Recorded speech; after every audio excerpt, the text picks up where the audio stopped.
What's up, folks? Hope everyone had a marvelous weekend. Depending on what sport you root for, and your weekend might have varied. it was a good weekend for basketball, not so much for baseball. If y'all hear my family in the background, man, just ignore them. They are very loud talkers. Um, very loud talkers. So just have to tune out the noise. Yeah, we'll start on the high point with basketball, man. You know, who saw that performance coming? Anybody that say they was predicting Clemson to go to Raleigh and blow North Carolina State's doors off like that, I'm not buying it. um, I I fully expect, this team's not played very well on the road. I fully expected them to probably lose a close game, but I surely didn't expect them to go just dominate the way they did. You know, they let the big man Burns do his thing and get his and kind of clamp down on everybody else. And Clemson got a big game from Brevin Galloway. Man, he was feeling it. He was talking trash to the fans. That's big win, and they needed it for their resume. Without that win, they're probably not even in the discussion to get in right now. They're probably not even on the bubble. Win puts them back on the bubble. You know, you still got work to do. You know, you go to Virginia next, and Clemson's not had a lot of success at Virginia, over the past 7-8 years, whatever it's been.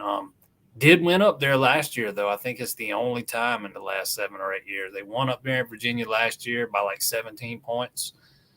Virginia returned the favor, beat Clemson at home later in the season. But, the style in which Virginia plays pretty much guarantees that it's going to be a close game. Virginia's not this high-octane, high-powered, high-scoring offense. They like to slow things down, grind it out. So it'll probably be a lower-scoring affair and probably a close game. Clemson wins that game, I feel pretty good about their chances getting in. It was absolutely, help lock up one of those top 4 spots in the ACC tournament, which gives you the double bye, which is crucial, when it comes to that tournament. So that's another thing. I still think the winning the league in the regular season is probably going to be difficult. But, locking up that double bye is important. So we'll see what they do. Playing Virginia, even if you go up to Virginia and lose, it's probably not going to hurt you in the net. I think Clemson's like 58th in the net right now. Jumped up like 23 spots after they beat North Carolina State. But then Clemson comes back home and plays Notre Dame. That's a game you can't lose. Clemson's got a few bad losses on their resume right now. 3 quad 4 losses. Notre Dame's not a quad 4 team, but you know the point I'm trying to make. That you got to win the games you're supposed to win at home. And, if you can somehow find a way to beat Virginia and then take care of business at home, anything you do in the AC tournament is going to probably be gravy. But you can't let Notre Dame come and steal one from you at home. You got to win that game. First up's Virginia, though. Virginia's coming off a loss. If Clemson can get Brevin Galloway, P.J. Hall, and Hunter Tyson, going like they had them. I know Hunter Tyson had this big monster game, man, but he played well against North Carolina State. It wasn't one of those games where he kind of disappeared and only took a couple of shots. He made an impact. He didn't score a ton of points, but he scored. He was rebounding and doing the other things that Clemson needs him to do to be at their best. So you get those 3 going, and maybe get a little bit from Chase Hunter, who knows what might happen. I absolutely think Clemson's got a chance to win up there, if for no other reason than just the style of play Virginia employs. Again, play that slow, grinded out style. It's more often than not, it gives you a chance. And say what you will about this Clemson team, despite their bad losses, they've been competitive for the most part. There's been a game or two here where they weren't, but they've been competitive. And I would fully expect them to be competitive in Charlottesville.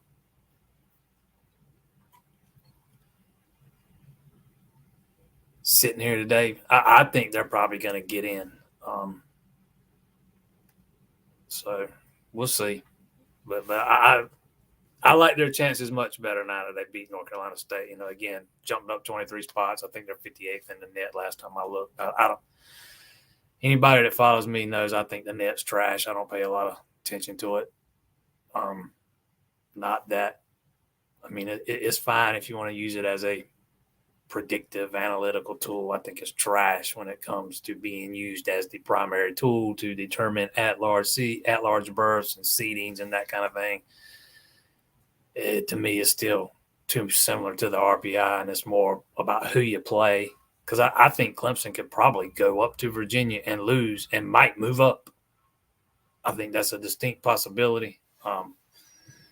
It focuses too much on who you play and where you play and efficiency and defensive efficiency and those kind of things, man, more so than just wins and losses.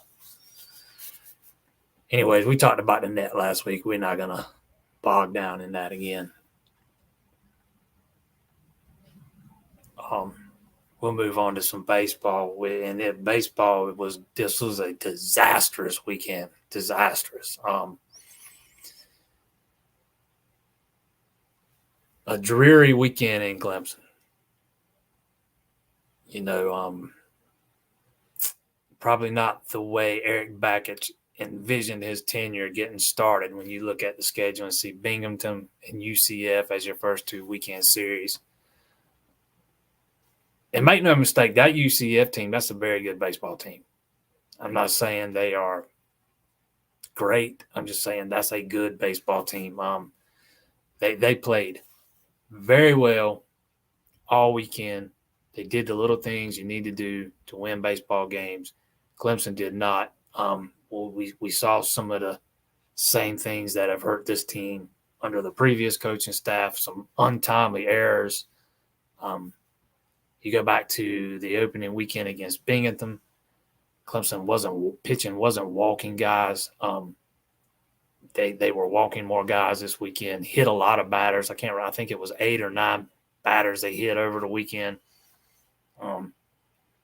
It was hard to watch, to be honest. But I'll say this. They played from behind all weekend long. And every time they got behind until the last time on Sunday when they got dealt that knockout blow in the 7th, they came back, man. They kept fighting. They came back. They tied up. The UCF would just come right back and score more. So, there's some fight in this team.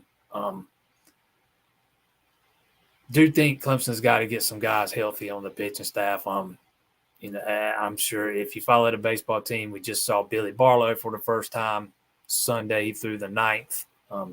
He's not been available. You probably noticed Willie Weiss didn't play this weekend. Eric Bakich said he's dealing with a back issue, and they hope to have him back by the weekend. Tristan Smith is starting tomorrow when they play USC Upstate at Florida. I got a feeling that is a sign that we might be about to see a tweak to the weekend rotation.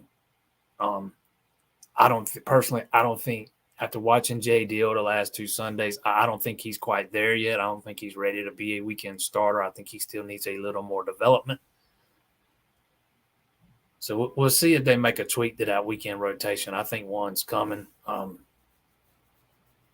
And we've already seen Casey Talent started the first midweek game, and now Tristan Smith, the freshman left-hander who has electric stuff, is going to start tomorrow. I thought obviously Ryan Emmons pitched well enough to give you a shot, man. They lost that game 4-2. He struck out 10 hitters, gave up. I can't remember if he gave up 2 or 3 runs. I think it was 2. Might have been 2 or either 2 runs, I think. But Austin Gordon didn't pitch terrible Saturday, but he gave up 3 long balls. He made some mistakes. So he needs to fine tune some things. I don't think Jay Deal's ready to. And Deal is a guy that I have been high on since the first time I watched him throw. I think he's got a lot of potential. I just don't think he's there yet. Fastball just doesn't seem to have a lot of movement on it right now. It's just there. He nibbles at the plate a little bit too much to me rather than coming after hitters.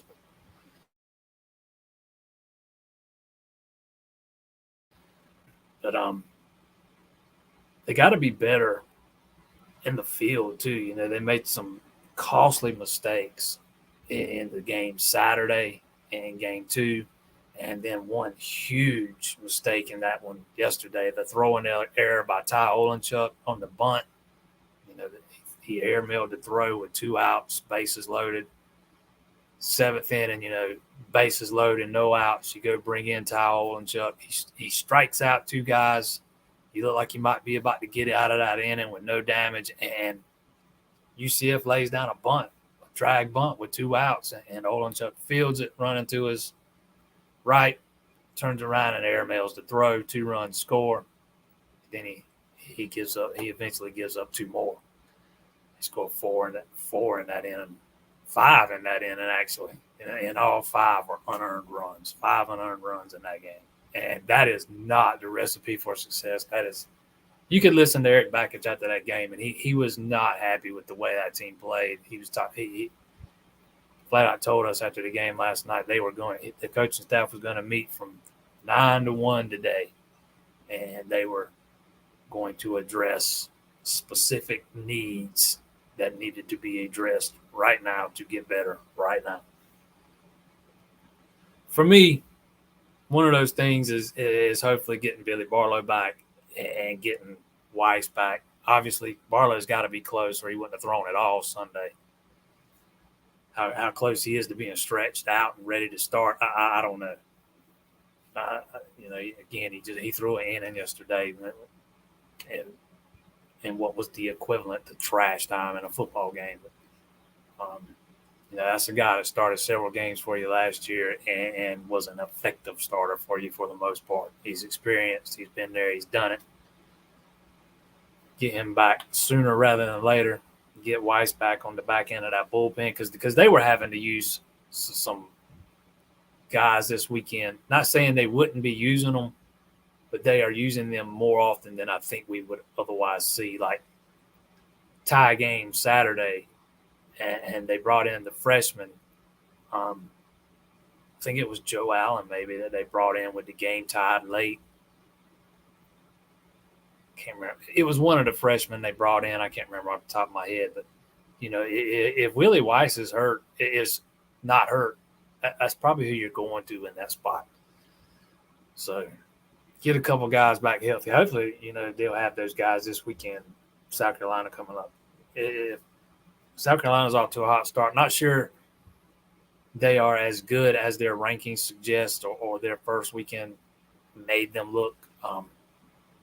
Penn played them pretty close this past weekend, but their pitching has been fantastic coming out of the gate. That is one thing I do know. Their pitching has been off the charts. So Friday in Clemson, Saturday in Greenville, Sunday in Columbia.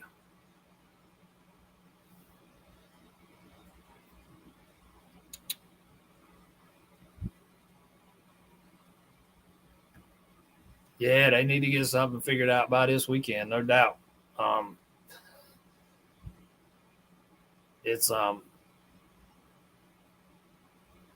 It would suck to lose a series of those guys, man, because especially after you lose to them in football. You lose a game to them in basketball that you absolutely should not have lost. You don't ever want to get swept by them in the Big Three. It would absolutely suck. Spring practice starts March the 6th. March the 6th. It is almost here. Next week.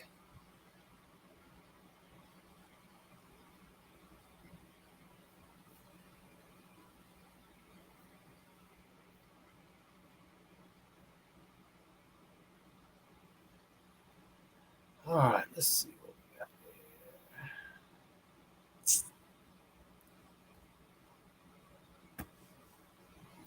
Oh, come on now. I can't give that away. I'll never tell.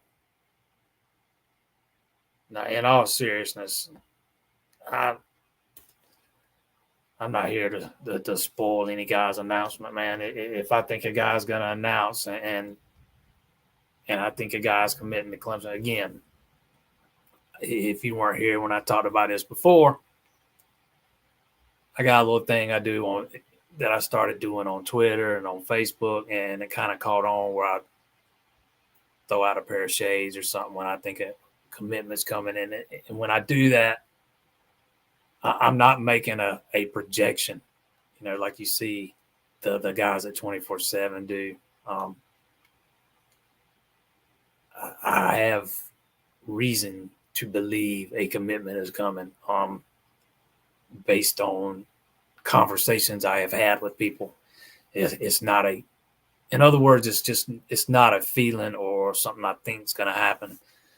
Again, we all saw I was wrong on the last one. So it's not going to be 100% every time. But we'll see how I got a new pair of shades. We'll see how these work. But no, I'm not gonna. If you follow recruiting, you probably know who it's in reference to. But I'm not gonna publicly spoil that.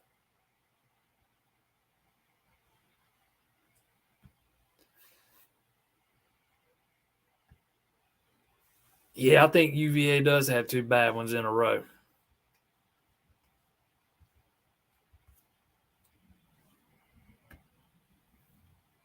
I think the Tigers have to win the next two in the first game in the tournament. I'm not sure. I don't think Clemson has to beat Virginia right now. I think they can't lose to Notre Dame, though. It surely wouldn't hurt to win a game in the tournament. Absolutely. But if you want to ensure your place and cement your place in the tournament, you need to win against Virginia. You need to beat Notre Dame. I think that'll be enough. If you do that, I think you're in, regardless of what happens in the ACC tournament. But if you beat those two teams, then come back and win your first one in the ACC tourney, I think you're no doubt in. Absolutely.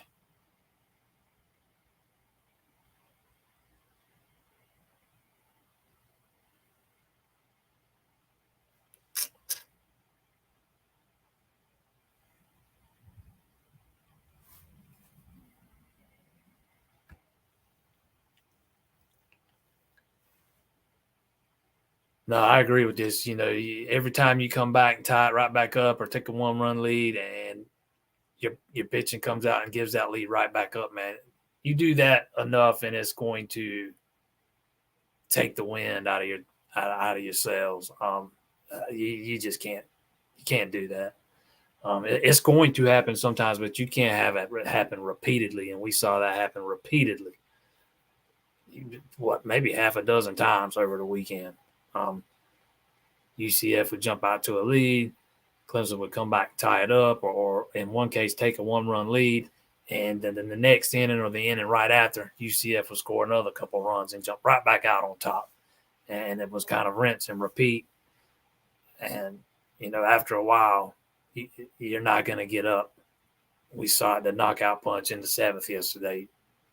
It was one too many times. And while Clemson does have some injuries, that they've been dealing with in the bullpen, for the most part, the guys they are using, those are guys they were going to be using anyways, just maybe not as often or in the spots we've seen them in over the past few games. They freshman Joe Allen's a guy that's going to be used.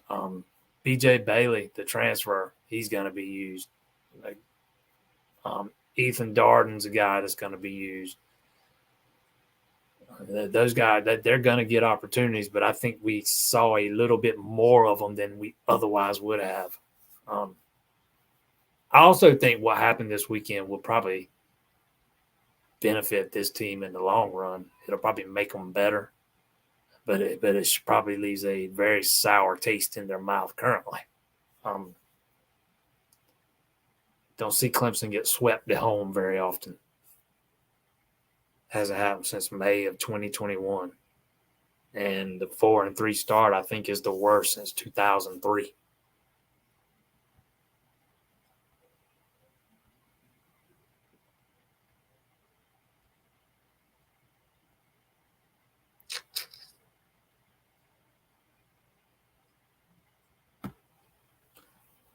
Freshman, immediate impact in football. Obviously, I'm going to roll with Peter Woods. Clemson's a little thin at defensive end, and I know Woods projects as a defensive tackle at the collegiate level. But as I've talked about before, he's kind of a player in the mold of Christian Wilkins. He can play inside, he can play outside, and I think he could do both at an extremely high level. I think he's going to have opportunities this year. He's going to have them early. I think Tamarian Parker is going to have early opportunities to play. To me, those would be the guys I would look at first and foremost as having the biggest impacts as freshmen, just because of the depth at the defensive end position and the need for somebody to step up and be ready. Clemson needs one of those guys to be ready, because once you get past Xavier Thomas and Justin Mascoll, you're looking at Zaire Patterson, Cade Denoff, Greg Williams, just guys that have not played a lot. Patterson and Denoff were both looked at as fairly high-level recruits. I can't remember specifically what their rankings were, but they weren't like elite-level guys, but they were guys with high upside, but they were developmental guys. They both needed time. I think Denoff has been a little bit ahead of Patterson, but I can tell you this: after coming in as what I would call a little, for a football player, a little wiry kid, Zaire Patterson absolutely looks the part now. You can tell he's been working in the weight room extremely hard. He looks the part of a Power 5 defensive end. He's a big old boy. But yeah, Peter Woods would be the top choice, and Tamarian Parker would be number 2. If I had to pick one on the offensive side, I'm going to go with Noble Johnson, the wide receiver, because I think those freshman receivers are going to have some opportunities to have some early playing time. And that's a kid that I think was severely underrated by the recruiting services. I think he's going to be very good.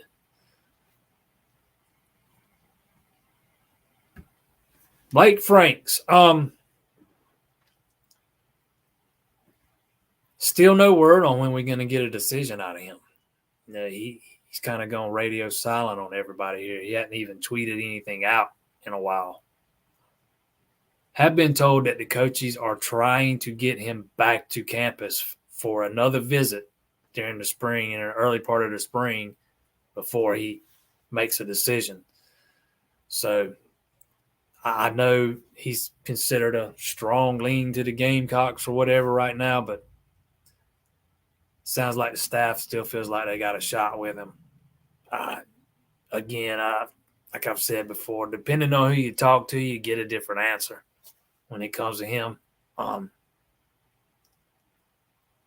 We'll just have to wait and see. I don't get a good feeling about him, though.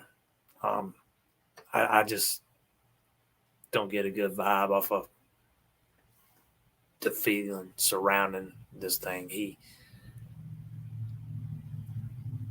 I think he's been sold on the early playing time. He'd have a possibility with South Carolina. I think he's been sold on playing in the SEC. I think those are two big things that they've sold on him with, and I feel like he thinks that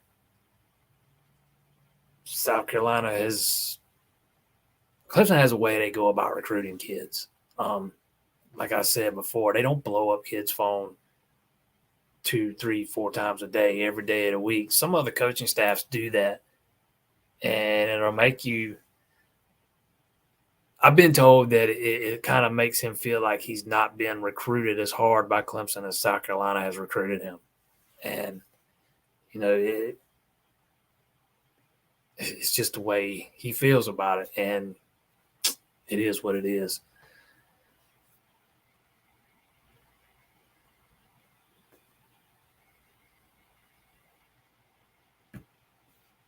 Yeah, if you mean us getting to watch practice, we haven't been sent a schedule yet, so I can't answer that. We usually get to attend 3 of the early practices. I would figure it'll be the same thing this year. Ever since I've been covering Clemson, it's been 3, which hasn't been like I haven't been doing it forever. It's only been a few years now, but since things opened back up after COVID, it's been 3. I would expect it'll be 3 again this year. If you're talking about us being able to actually watch summer practice. But they don't let us watch a lot. They let us watch the first 5, 6 periods, and it starts off with stretching, obviously, and then we get to watch some drills. About the only thing to me, anyways, personally, the only thing captivating we really get to watch is some 2-minute stuff, hurry up stuff. You can tell who is repping with the first team and second team, third team, when they start doing that kind of stuff. But other than that, we don't get to see a whole lot, man. They don't let us watch a lot.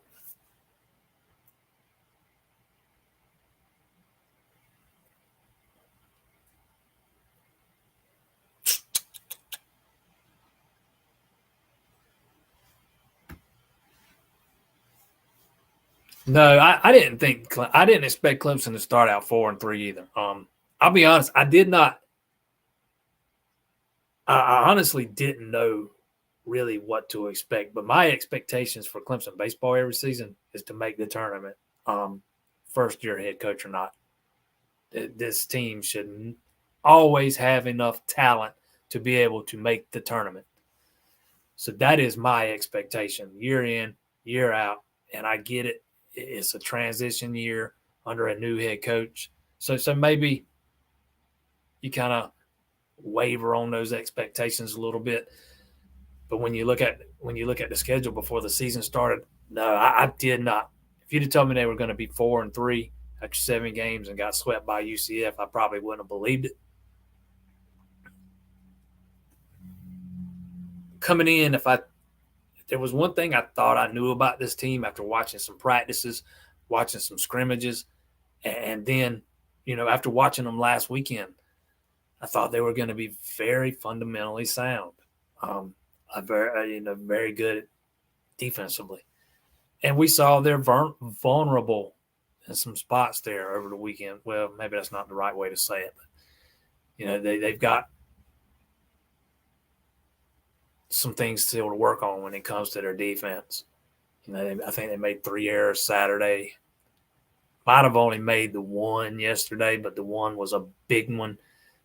And again, they hit, I think it was 8 batters over the weekend. So, that's 8 free passes. That's 8 guys you're putting on base. And those guys can hit the ball, man. When you're giving them free bases, they're going to take advantage of it. And they did. But I fully expect this team to get better as the season progresses and you get Barlow into that rotation. You get Weiss back healthy. because Weiss is a guy that can give you more than one inning on the back end, on the back end. But being around practice and listening to Erik Bakich speak, I don't think one thing he's not going to settle for is bad fundamental baseball. He is a stickler for the details, and he is adamant that his team's going to play fundamental baseball. So I fully expect that is something they will be working tirelessly on to get better at.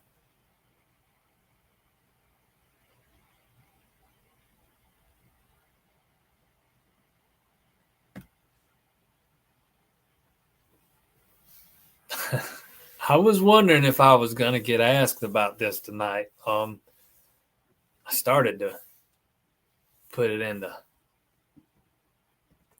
title, but I figured somebody would ask. I don't have a good answer for you. I don't think the ACC survives long term. I will say that.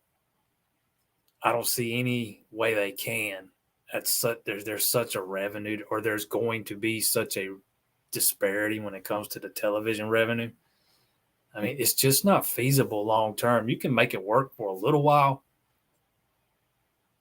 but I don't think it's feasible long term. And you can really make it work if you restructure the way revenue is distributed inside the ACC, which is something Graham Neff is pushing for, some the FSU AD is pushing for. In the ACC, the revenue is shared equally among the 15 teams.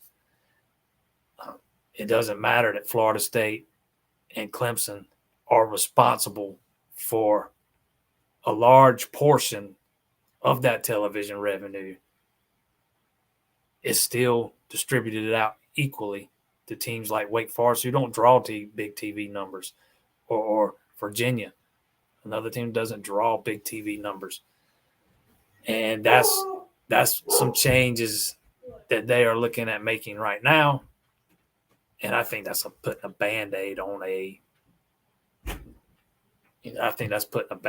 the problem. It's not a fix. It's just a temporary thing. It can help you short term. But if you look at this thing long term,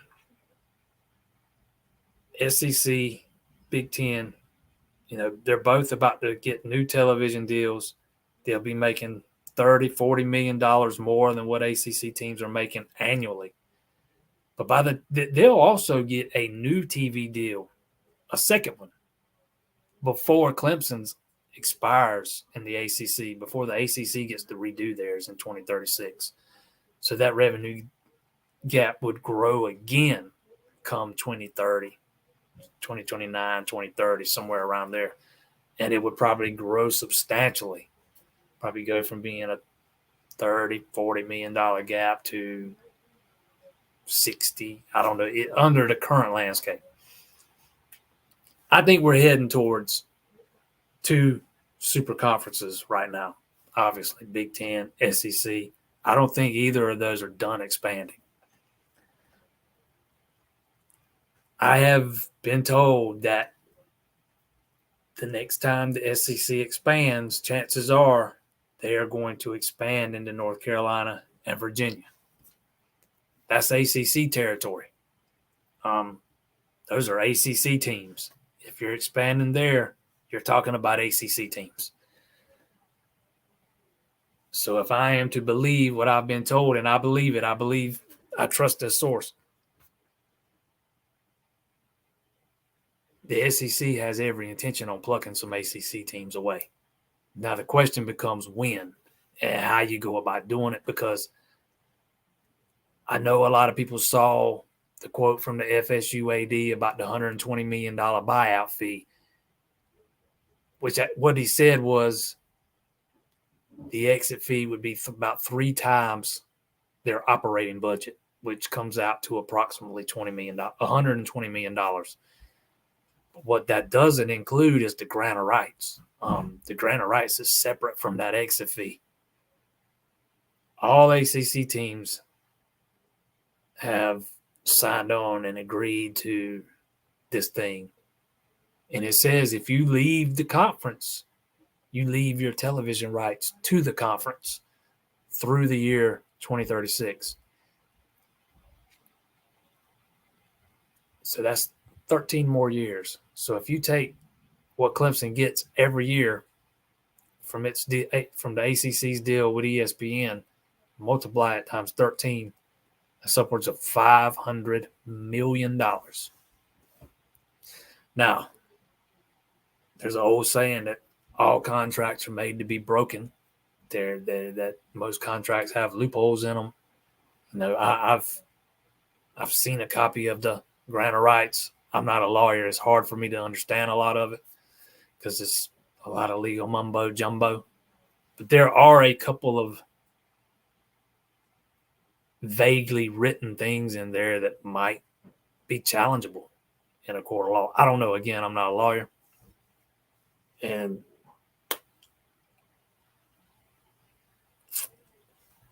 I say this. 10 years from now, I don't think the ACC exists as we know it today.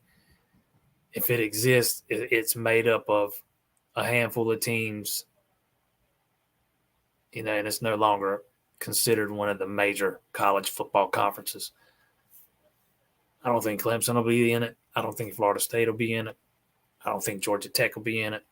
I don't think North Carolina will be in it. Outside of that, I'm not sure. One of those Virginia schools, maybe both Virginia schools. I could see the SEC picking up maybe Virginia Tech and UVA heading off to the Big Ten. But then you have to ask yourself, where does Clemson fit in if the SEC is planning to move into North Carolina and Virginia, because they've already got the television footprint in South Carolina with the Gamecocks. Is your only option the Big Ten? I don't know. I don't know the answer to that. Maybe it is. I think there's a reason Clemson chose gymnastics and lacrosse as the two new women's sports to add. I think there's a reason they are doing some things behind the scenes, academic-wise. I think they are doing some things to try and make themselves more attractive to the Big Ten. That's my personal opinion. Just based on some things that I've heard. Doesn't mean Clemson's going to end up in the Big Ten. Doesn't mean they're not going to end up in the SEC. I think they're doing things to make themselves attractive to both. But from the way it sounds, it kind of sounds like they think they might be a little bit more attractive to the Big Ten than the SEC at this point because, again, SEC's already got this television footprint locked up in this state. South Carolina's board is vehemently opposed to Clemson getting the SEC invite. Florida's administration is vehemently opposed to FSU getting the SEC invite. And I know that didn't work out well for Texas A&M with Texas. But from what I'm told, that will not matter in the future. That was not a precedent. That was more of an exception to the rule than a precedent setter. So I think the odds of Clemson and Florida State getting out of the SEC are extremely high. I just don't know when it's going to happen. I don't know how it's going to happen, and I don't know where they end up. But I think by 2030, college football is much different than what we know it as today. I just think we're heading that way. I still think football is going to break off and go do their own thing. 40, 50, maybe even 60 teams. I don't know. And all play under the same umbrella. I think that's eventually where we get to. Even if we don't get to that, maybe we stay at 2 super leagues, but they football still breaks off and goes and does its own thing. I could see a scenario where football breaks completely off and isn't involved with sports like baseball and basketball. Those will still be under the collegiate model in some way, but football goes and does let's just say a semi-professional type deal where all the players are earning salaries and there's a players union and all that kind of stuff. That's where I see us heading. And I absolutely believe Clemson and Florida State both will be a part of that. There's too much money to be made off of them not to be. That's just the way I see it. Just don't know when, don't know how. We'll see if somebody challenges that grant of rights. I have been told that there's a couple of schools that are really close to doing it, but I don't know how true that is.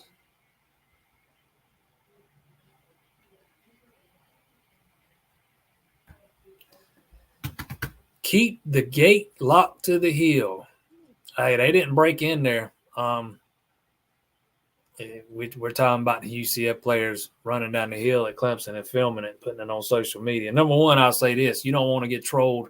Don't get swept on your home turf. That's the first way to keep players from trolling, opponents from trolling you. Number two, they were let in there. You can bet on that. They didn't break in. They shower in the visiting locker room over there at the football stadium, if I'm not mistaken, after games.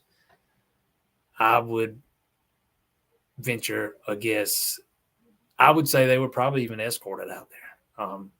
Now, did the person, if they were escorted, I'm sure somebody got a good tongue lashing today. But, yeah, not a good look when the opponents come in and sweep you. And anybody that was at the baseball game yesterday knows that is a mouthy bunch. One of their assistants was mouthing off with players in the Clemson dugout. The game got stopped for a couple minutes.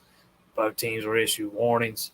I think that speaks volumes when your assistant coaches are jawing with college baseball players. I think that speaks volumes about your program. So it didn't shock me at all to see that video surface online. Not in the least. That's who those guys are. Best way to stop it is beat them. Just beat them.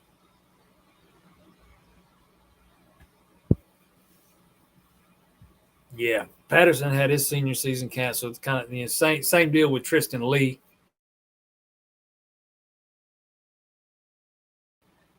Came in behind.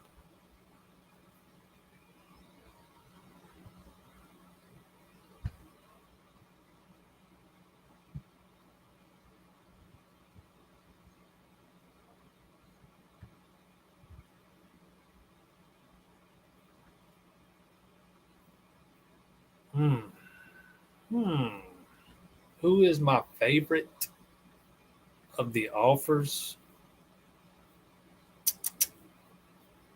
Let me think for a minute. I like a couple of these kids. I like a couple of receivers they have offered. I like Alex Taylor. I like Braylon Staley. I really like TJ Moore. I'm not sure Clemson's going to land him, but I really like him.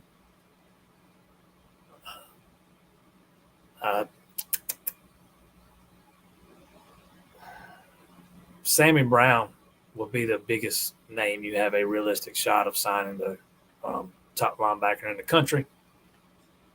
Clemson's extremely thin at linebacker right now, especially with Trotter and Carter both entering their third seasons. Both could leave after the season if they chose to do so, if they had big junior seasons. I think landing Sammy Brown would be huge, and I think Clemson has an excellent shot at landing him. I've had 3 or 4 different conversations with him in the past year, and every time he just raves about the culture. I think it really resonates with him. You know, you hear it about a lot of kids about how culture is important with them, but with Sammy Brown, it really is. He is a guy that takes note of how the players clean up the trash after practices. It's little things like that that stick out to him. Um, Coming down to Clemson and Georgia, and I know he's from Georgia, and I'm not sure that gives them a leg up in this one, though. He told me that he didn't grow up rooting for Georgia, so not some big emotional tie to Georgia that you have to overcome. I think Clemson's got a very realistic shot with Sammy Brown, a very realistic shot. He's coming back for the official visit weekend, that first weekend in June, and he's going to make a decision shortly thereafter. He's not going to go into his senior season still uncommitted unless something changes. That's his plan right now anyways. You look at Georgia's roster, and it is loaded with former five-star linebackers. You look at Clemson's, it's Carter and Trotter. And outside of that, it's guys Brown can come in and compete with. There is nobody, that they play inside that would absolutely be guaranteed playing time over Sammy Brown when he gets here. So he's got an easier path to the field. Not that I'm not saying that he's scared of competition at Georgia. I don't want anybody to misinterpret what I'm saying, because I'm not saying that, because I don't think this kid's scared of anything. Matter of fact, I think Georgia being that loaded at linebacker and knowing he could go in there and compete against those guys and compete against some of the best in the country every day is something else that really resonates with him. So, but I'm just saying he would have an easier path to the playing field at Clemson, and he knows that. Not guaranteed early playing time at Georgia. A lot of guys in that lot of talent in that locker room, the linebacker.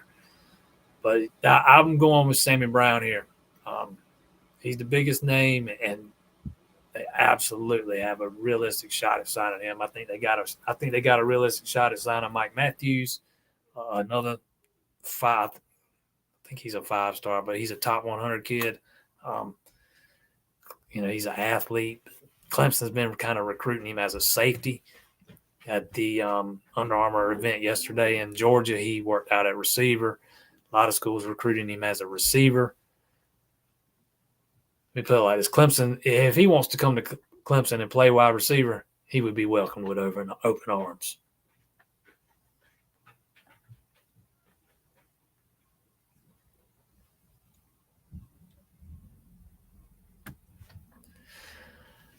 Yeah, Graham Neff has talked about he is one of those leading the charge for the ACC to stop dividing up the revenue equally. He talked about it publicly a couple of weeks ago. He talked about it in another interview with the Post and Courier here recently. But yeah, that he is absolutely pushing for that, because that's something Clemson needs right now. I mean, I don't think they need it to survive, but they need it to keep that revenue gap from growing so substantially. Clemson's been able to compete being at a revenue disadvantage. The ACC's never been on par with the SEC when it comes to television money, or the Big Ten when it comes to television money. So they have found ways to remain competitive, and I think they can still do that in the short term. But if you can get the ACC to revisit how they divide it up, it's probably going to piss some schools off like Wake Forest and Virginia and some of those other schools. But it would absolutely benefit Clemson if you're getting the piece that you earned instead of just putting it all together and dividing it up equally. I mean, you might be looking at a 25% increase in revenue. 15, well, maybe not 25, but 15-20% increase in revenue, and that's a lot of money. That's a lot of money. It would absolutely help in the short term. But I think long term, I think the ACC does not survive this. Not as we know it today, not as a power conference. You asked me, are they looking to get out? I think they are exploring all their options.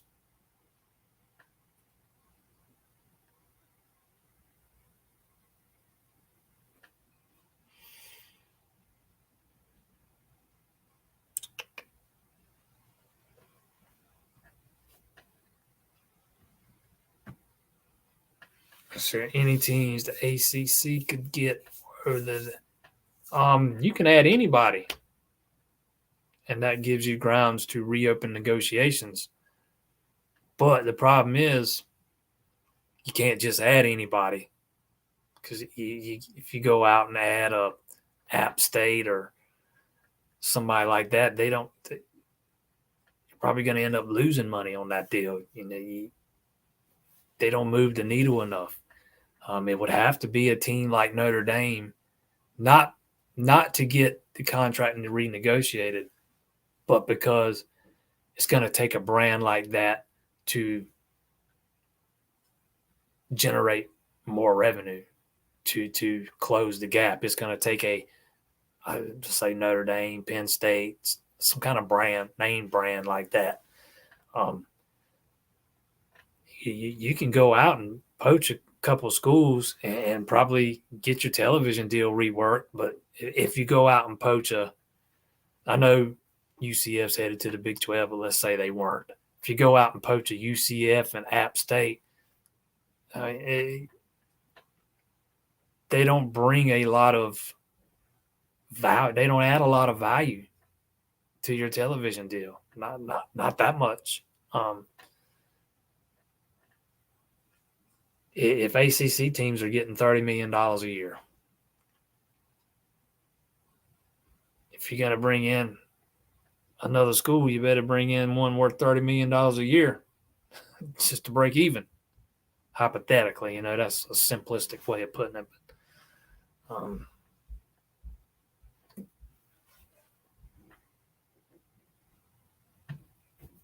And Notre Dame's fixing to re-up with NBC. So, and I know they are contractually obligated to join the ACC, but they can easily get out of that.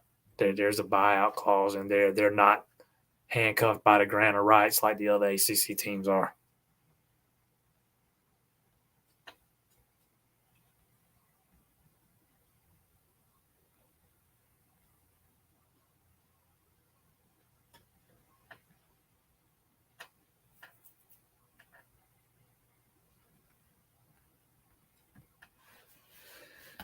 No, it's not going to. It's not. There's no simple fix. Absolutely. You can't just say, I'm leaving. Nope.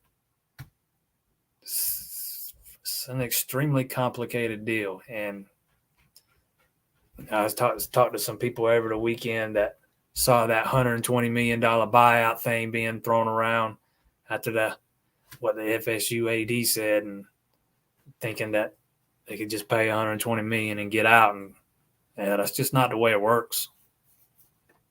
It would be that, but that's what you have to pay just to get started. You can't leave a conference and leave your television rights behind to that conference for 13 years. It's not realistic. It's not feasible. It's not possible.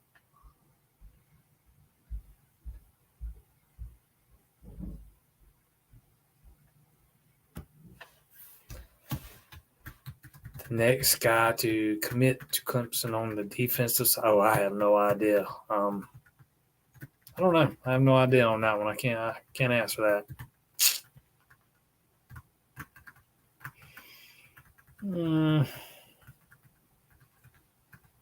I think guys like I think Evan Brown Schuler is getting close, but I don't think they're that close. Again, I think Sammy Brown will commit in the summertime. I don't know. I can't answer that.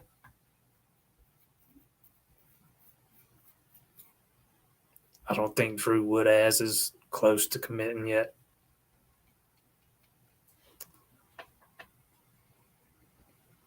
I did think at one time that Emilio Argard was a guy that could commit early on in the cycle. It didn't play out that way, so I wouldn't say him. I don't know. I can't answer that one.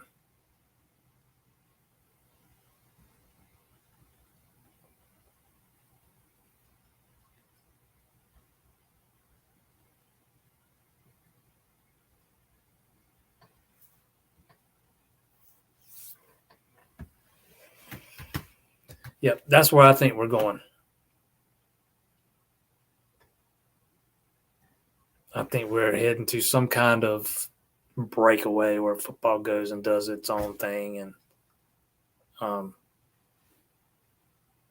again, not for all schools, just, I don't know, 40, 50, whatever it is. I think that's where we're headed. Because like you say, most schools can't afford to pay salaries to every player.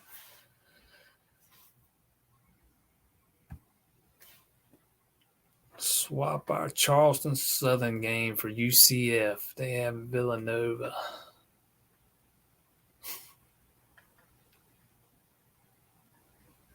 Yeah, hey, Clemson owes them one.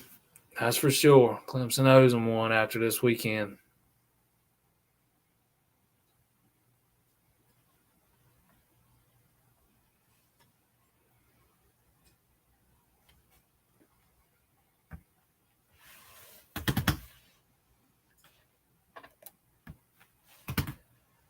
He's trying to cash in on my brand. You're not gonna be making very much money there, buddy.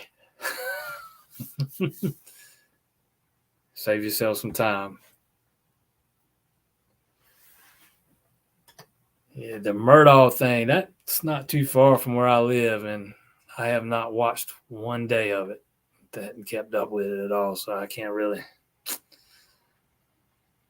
comment on that.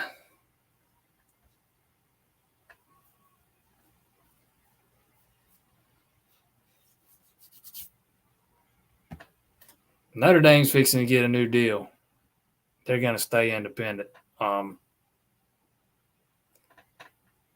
It might not be strictly with NBC, even though I think NBC is going to be a part of it. But they're going to get a new deal, and they're going to remain independent. You can bank on that.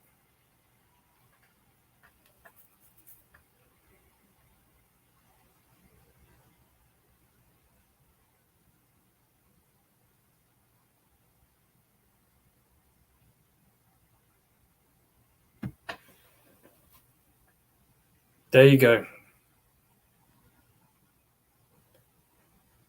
I absolutely have some advertising packages. If anybody is looking to do some online advertising, hit me up. I got you covered. I'll even let you be the name sponsor of this little show we do every Monday. I'll throw that in free of charge.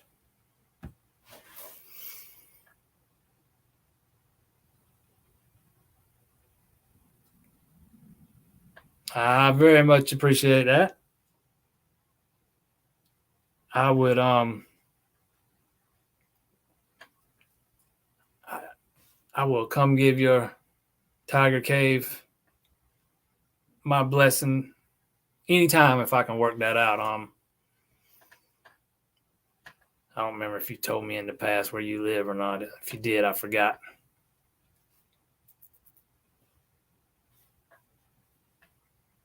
But as most of you know, I am not in the upstate. I reside in the PD, so I spend a little bit of time on the road.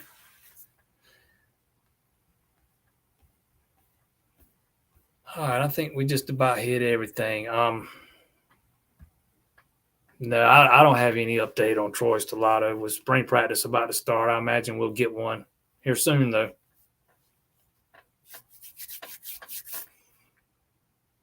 Appreciate y'all tuning in. Check us out, allclemsontigers.com.